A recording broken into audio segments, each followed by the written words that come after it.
Welcome to Wealth Coffee Chats, folks, for your daily live updates. Get the most out of today's episode by participating in the chat. Make sure you ask some questions, be part of the conversation, have a bit of fun, grab a coffee or a tea, take some notes, and get ready to start your day, folks. Quick few housekeeping rules, though. No spamming, no advertising or self-promotion in the chat. That's not on. Be kind and respectful to everyone when participating. And most of all, have a good time. Real estate investing can be your biggest asset. It also can be your most expensive asset when it comes to getting it right or getting it wrong, folks. It can be time-consuming, stressful, and that's why here at Positive, we have what's called a 6-star team, a full-service team that provides integrated wealth and property investing solutions and services simply designed to help you progress towards your goal of passive income through your property portfolio, folks. Make sure you check out our other podcasts on the Positive Mentor Network. Not only is there Wealth Coffee Chats, there's the Urban Property Investor. Drops every Wednesday with straight talking investing strategies and lessons with Sam Saggers. Property Investor Tales. This is where our clients, you guys, share real life stories from property investing, hosted by some of our advisors and strategists. And that's done every fortnight, dropping every Monday. Wealth, Wine and Wisdom, folks, that debriefs the week that was in the world of finance and property, hosted by yours truly, Jason Witten and Andy Fenton on Fridays. Hey, good morning, folks.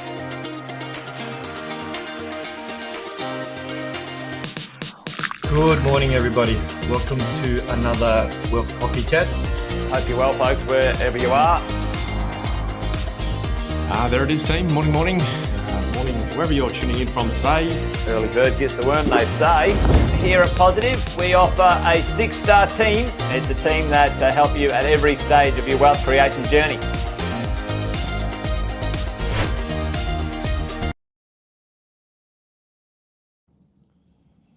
Good morning, and welcome to another episode of Wealth Coffee Chats, Property Management.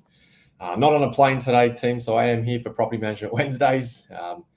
Thankfully, was supposed to be on a plane, actually, but got cancelled. So here we are, Property Management Wednesdays. So hope you're well, wherever you're tuning in from, as we get this live stream up and running. See a few of you guys already here, but hey, if you haven't met me before, my name's Cash Shosted, here to represent part of the 6-star team, and that's the Property Management section. That's where we deep dive into, all the challenges around holding property. For a lot of you do it really well, and we try and look at those insights, look at those challenges, try and unpack it, see what we can find out together. Maybe there's some solutions along the way. So hello to you and welcome along. If I get rid of that off your screen, that'd be awesome. So a few of the regulars are here. Sarah's here. Morning. Kevin, good evening, and good morning from me. Good evening to you and Bunty as well. Good to see you guys on as always, and having a chat this morning. So this morning's conversation, team, around property management is, question from me to you. Do you struggle to handle defects on your new build property? I've been thinking about this one for a little while. It's something that I don't think a week goes by if I haven't had this conversation with someone, whether it's internal team, whether it's clients out there, prospective clients, whatever it may be. I think it's quite common, and I want to try and go, and talk to you guys about, fear from fact, conversation around defects. What is a defect? How do we handle it? Is it a good thing? Is it a bad thing? We're going to talk about that this morning, and hopefully you guys can participate as well. So, let me know in the chat to get it going. If you've had some defects recently, if you've bought a new build property, let me know in the chat. Love to hear where you guys are at in your journey. Kind of helps the conversation and makes me, try and provide some better information, I suppose, to the conversation. So if you've had a new property, if you've struggled with defects, if you weren't sure what to do, if you've got some sort of experience around that, please pop that in the chat and as we go along. And of course, any questions, let's do it, team. So team, like I say, defects, Tim's here as well. Morning to you, mate. Thanks for joining. So team, when we talk about defects, what is a defect? Why is it important for you as the investor and your property managers to understand why defects matter? Okay, so defects, in turn, in my opinion, they're quite common. They're inevitable. They're a part of your new build process. Would everyone agree? Maybe put a yes in the chat. And it's important to understand why defects matter, because if when it goes wrong, it can delay your ability to rent the property out, right? That's worst case scenario. For the most part, we partner with great builders, and generally speaking, we don't really have these sort of issues. But out there in the marketplace, out there in the world, this stuff can happen, right? So you don't want that. So we need to understand the timeline for rectification. We need to understand where we are as investors, property managers, how we're going to actually get this property leased. We remember, as we build the property, we have drawdowns, we pay interest along the way. So obviously come handover, super important to get that property up and running really quickly. I'm sure you guys would agree. But, it matters because we want to know our rights. We want to have the right support and the right team around us. When defects go really wrong, when that process gets drawn out, when the builder's not responding, it's generally because there's a couple of things that have gone wrong. Right, and we're going to talk about that today to make sure you guys have that right strategy, that right framework moving forward. So a typical defect, team, maybe pop that in the chat for me. What is a typical defect in your experience? Maybe you just know. If you don't know as well, let me know in the chat. But what is a typical defect? Maybe someone will pop that in the chat for me. All right. Kim's already got one there. Builder was difficult. So I'll read this one out as we, everyone else pops their 2 cents in the comments there. Roller door, for that matter, was making extra loud, struggling sound operation, which later failed. Same issue, fighting for warranty. Yeah, so these sorts of things can come up at the new build stage. And what we want to do, or what we want to be able to do, is understand what's really going on, who's responsible, how we handle that moving forward. So in Tim's case there, the problem has been identified. What do we do from there? So a typical defect could be something that Tim just mentioned. So a fault with something in operation, an appliance. What about minor cracks? What about poor finishes? It could be paintwork, cabinetry, how the skirting boards, right? There could be chips. It could be just poor workmanship from the tradespeople. Low water pressure at times, right? You turn the tap on, no water's coming out.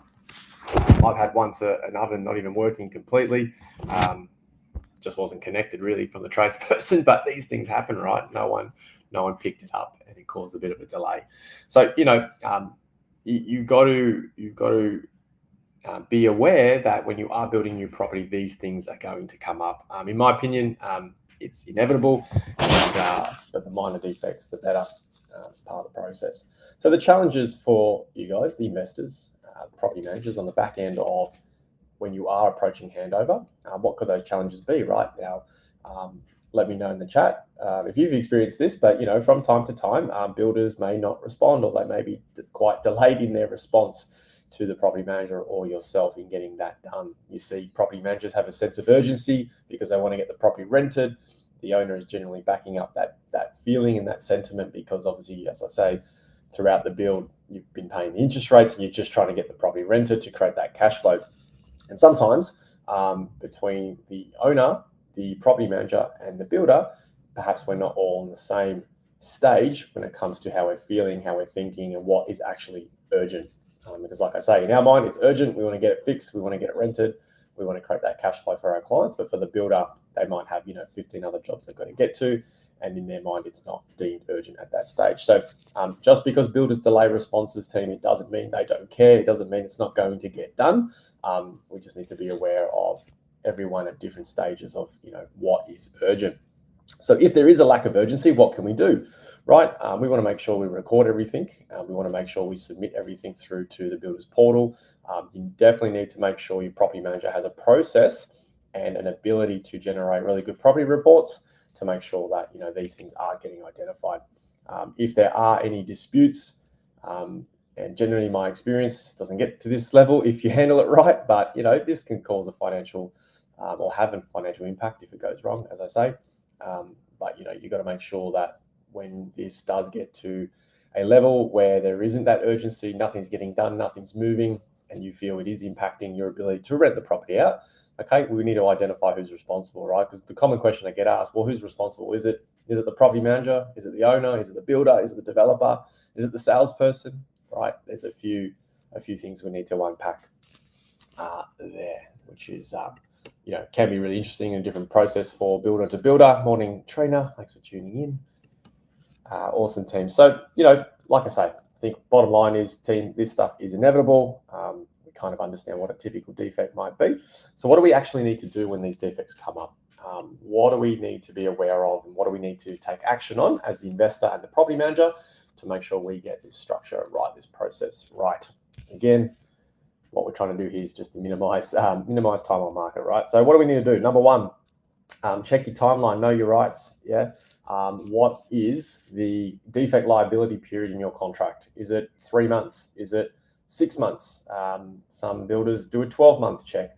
So that's the first place we want to start, team. Understand what the defect liability period is with your builder and or developer, and your property manager or sales team can obviously help you identify what that is. Okay.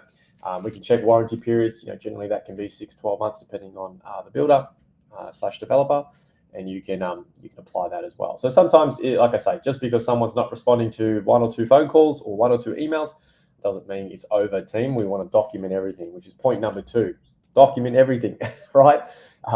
Pre-handover, right? Pre-handover, who here gets a building inspector to come to their property and do a check? Pop that in the chat for me if you've had that done on your property, right? So there's companies like KSpec, handovers.com. There's a few other companies, obviously. A qualified building inspector that comes into your property and generates a report, room by room, identifying the defects in your property. Pop that in the chat for me if you know what I'm talking about. Can your property manager, and this is a question I get asked, Cass, can't you just go there and do it for me, right? The short answer is yes, I could. However, the caveat to that, team, is I'm not a qualified building inspector, and the likelihood that I might miss something is generally higher, right? And that's coming from someone who's 14 years in the industry. Yeah, I'm not a qualified building inspector, neither is your property managers. And so for me, when we invest a significant amount of capital into these properties for new builds, we want to make sure that extra few $100 to get a qualified building inspector out there pre-handover is a no-brainer for me. Now you can do 1 inspection, 2 inspections, do what you need to do in that space. Certainly touch base with your 6-star team around that. No-brainer in my mind, team, no-brainer. Okay, but on the back of documenting everything, that's just the first step, what you can do pre-handover to make sure you got limited defects at the actual handover. But of course, your property management team on your behalf, or if you are close by, you can obviously go there yourself. But certainly let your property manager do the heavy lifting for you. They can take that report, they can go to the property, we can run through that report, because that report has now identified what room, what wall, what skirting board is damaged, what paint defect exists, and we can help highlight whether that has been actually rectified or if it's still outstanding. In the event it is outstanding, we can then lodge a further request through the builder's portal, depending on their process, which is kind of cool, right? Awesome. Sarah says yes, she knows what I'm talking about. Awesome, Sarah. And Tim's jumping in as well. Surprising when a building inspector will pick up things you wouldn't literally see, as they are experienced professionals. I absolutely agree, Tim. Like I say, most investors, a fair few investors out there, not part of the 6-star team, they feel that they can do it themselves, or they feel like their property manager can do it. But to Tim's point, they're not experienced professionals, team. So if it's not going to work for me, 14 years in the industry, team, don't trust it. Right, get qualified building inspections done. No brainer. Number 3, right? When you have a 6-star team, and you guys will know this, and when you've got someone like an advisor, and you've got a good property manager, and you've got someone in legal to support you through this process, it really helps, right? Now, again, 14 years in the industry doing this, I haven't had too many significant sort of defects or structural issues and things like that come at handover. So thankfully, knock on wood, but thankfully it's all good. But essentially, in that space, when you've got a good team around you, you can get the right support. When you have the right support, you can manage this process through that. Like I say, defects are inevitable. Time after time, I see investors who don't have a team, who want to do it all by themselves. And what happens is they blow themselves up.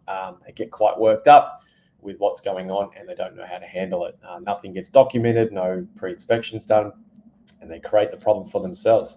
So I guess my point today, team, is look, holding property is challenging, right? We know that.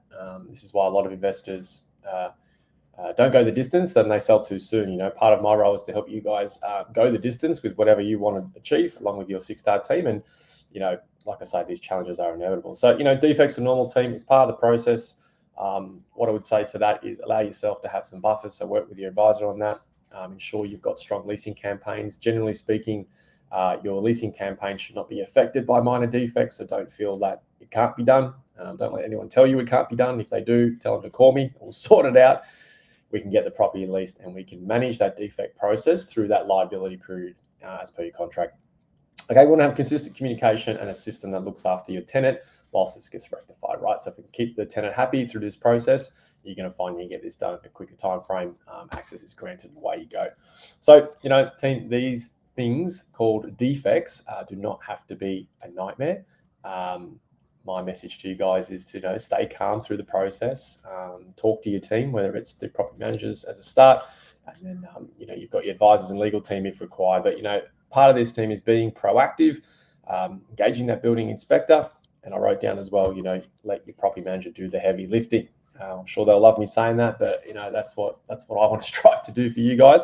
Let us do the heavy lifting, keep you guys on track, keep you safe, and allow you guys to hold the property for a longer period of time. That's the most important thing. So if you feel stuck, that is okay.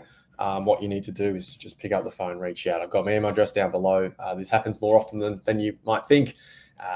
But those that are on track do really well once you get past this process. So, all right, message over, rant over. That's me, Property Management Wednesdays team. Thanks for jumping in the chat, everyone. Tim, Sarah, Trader, Bunty, good stuff. Appreciate the engagement. And don't forget, 10:08 Queensland time. We're still on daylight savings, aren't we? We do this every morning. So there will be more people, more 6-star team joining us tomorrow. Might be Jason, might be someone else. But at 8:10, set your clocks. Join us for another episode of Wealth Coffee Chats. And we will have some more fun and learn some things, I'm sure. So, all right, team. That's me for a Wednesday. Catch you later. Thanks for watching another episode of Wealth Coffee Chat, folks. Make sure you like, subscribe, and turn on your notifications so you never miss a thing when we go live. Improve your portfolio and investing game, folks, with Wealth Coffee Chats live every morning at 8:10 each weekday. Make sure you join us.